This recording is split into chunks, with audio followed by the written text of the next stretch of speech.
안녕하세요. 교통사고 전문로펌 유앤리의 대표 변호사 윤태중입니다. 오늘은 지난번 이규루 변호사님이 먼저 소개한 적이 있는 치과의사 사건에서 장애 쪽 쟁점에 대해서 말씀드려 보겠습니다. 화면 위에 보이는 카드 영상으로 본 사건 내용을 먼저 보고 오시는 것을 권해드립니다. 아울러 오늘 쟁점 시작하기에 앞서 구독, 좋아요, 알림 설정은 유앤리TV 제작에 큰 도움이 되오니 꼭 부탁드리겠습니다. 그럼 본격적으로 시작해 보겠습니다.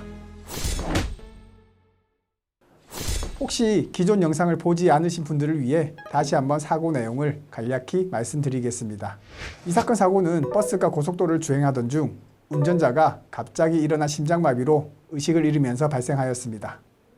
운전자가 의식을 잃고 통제력을 상실하면서 제어하는 사람이 없어진 버스는 먼저 1차선 옆 중앙분리대를 충격한 후 그대로 5차선으로 흘러가다가 가드레일에 부딪히고 나서야 멈추게 됩니다. 사고 당시 버스 맨 앞좌석에 타고 있던 피해자는 쓰러진 운전자 대신 핸들을 조작하여 2차 사고 발생을 방지하려다 그만 대퇴골과 중족골, 즉 다리와 발이 골절되는 상해를 입었습니다. 피해자의 진단서를 같이 한번 살펴보겠습니다. 이 사고로 피해자는 대퇴골 몸통의 골절과 신체 여러 곳에 열린 상처가 생겼습니다. 여기서 열린 상처란 말은 개방성이란 말과 동의어입니다. 쉽게 말해 피부나 점막이 찢어졌다는 말입니다. 이런 상처가 생기면 출혈이 생기고 외부 세균이 피부나 점막 속으로 들어가 감염의 위험이 높아집니다. 대퇴골이 골절된 피해자는 종복술과 골수 내 정삽입술을 시행하였는데요.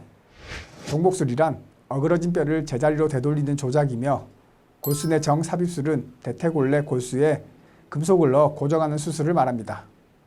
두 번째 진단서를 보면 피해자는 발 쪽에 열린 상처가 생겼습니다. 왼쪽 발 부위 개방성 상처 때문에 변연절제술과 전층 피부 이식을 시행하였습니다. 변연절제술은 상처에 염증이나 괴사가 생기는 것을 막기 위해 상처 주변에 지저분한 살점들을 세척하고 제거하는 것을 말합니다. 피해자는 결국 이러한 상해들로 인해 수술이 끝난 후에도 다리 쪽에 10cm가 넘는 흉터가 생기게 됩니다. 1심에서 피해자는 골절에 따른 운동장애와 흉터 부분에 대한 판단을 받기 위하여 정형외과 2과목과 성형외과까지 총 3과목에 대하여 신체 감정을 신청하였습니다. 오늘은 시간 관계상 1심 결과가 항소심에서 뒤집힌 족관절, 운동장애 부분에 대한 것만 다루겠습니다. 앞에서 본 진단서 내용대로 피해자는 왼쪽 발 쪽 운동장애와 감각 이상을 호소하고 있었습니다. 피해자의 족관절 운동장애에 대한 감정이 진단은 굴곡과 신전, 이것을 발이라고 한다면 이렇게 굽히는 것을 굴곡, 이렇게 펴는 것을 신전이라고 합니다.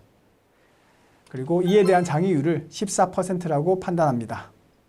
이렇게 발가락을 안으로 회전하는 것을 내전, 바깥으로 회전하는 것을 외전이라고 하는데 이에 대한 장애율은 12%로 진단합니다. 그리고 이에 대한 중복 장애율은 1심을 넘어 저희 유앤리가 수행한 2심까지 중요한 쟁점으로 내내 부각이 되었습니다. 화면으로 보시는 것은 장애율에 대한 1심 판결문입니다. 신체 감정이가 판단한 대로 굴곡 신전 14%, 내전 외전 12%는 인정을 하였지만 맥브라이드 평가표 원칙에 따라 동일 관절 장애가 중복될 경우 가장 큰 장애 항목을 적용한 것이 맞다고 판단을 하였습니다. 결국 내전 외전 12%가 빠진 굴곡 신전 14%만 인정이 되었습니다.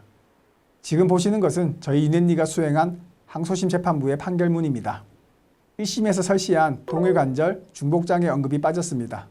다시 말해 굴곡 신전과 내전 외전 장애율을 각각 인정하여 중복 장애율을 인정하는 것으로 판결 내용이 바뀌었습니다. 그럼 이 12%의 장애율 추가 인정 부분으로 인해 실제로 피해자가 항소심을 통해 얻게 된 배상액 차이가 얼마나 될까요? 굴곡 신전과 내전 외전의 중복 장애가 인정되지 않은 1심에서는 피해자의 일시 수입이 약 6억 3,600만 원 정도였습니다. 하지만 중복장애를 인정한 항소심이 판단한 일시 수입은 약 8억 6천만 원 정도가 되었습니다. 1심보다 약 2억 2,500만 원을 더 배상받을 수 있게 된 것입니다. 물론 이규루 변호사님이 먼저 영상에서 말씀드린 바와 같이 이 차이는 1심에서 판단한 치과의사 가동연한 65세를 항소심을 통하여 70세까지 인정받은 것이 함께 영향을 준 결과입니다. 오늘은 저희 유앤리가 항소심을 맡아서 승소를 이끌어낸 치과의사 사건에 대해서 말씀드렸습니다. 이 사건 결과는 전문직의 가동 연한에 대하여 끝까지 파고든 이기루 변호사님과 함께 피해자의 중복장애를 인정받기 위한 저희 유넨리 의료팀의 노력이 함께 만들어낸 성취물이라고 생각합니다. 교통사고 손해배상은 이 분야에 대한 경험과 전문성이 다른 어떤 영역보다 중요하다고 감히 말씀드리고 싶습니다. 저희 교통사고 전문 로펌 유넨리는 이 전문성을 강화하기 위해 앞으로도 끊임없이 노력할 것을 약속드립니다. 시청해 주셔서 감사합니다. 지금까지 교통사고 전문 로펌 유넨리의 대표 변호사 윤태중이었습니다.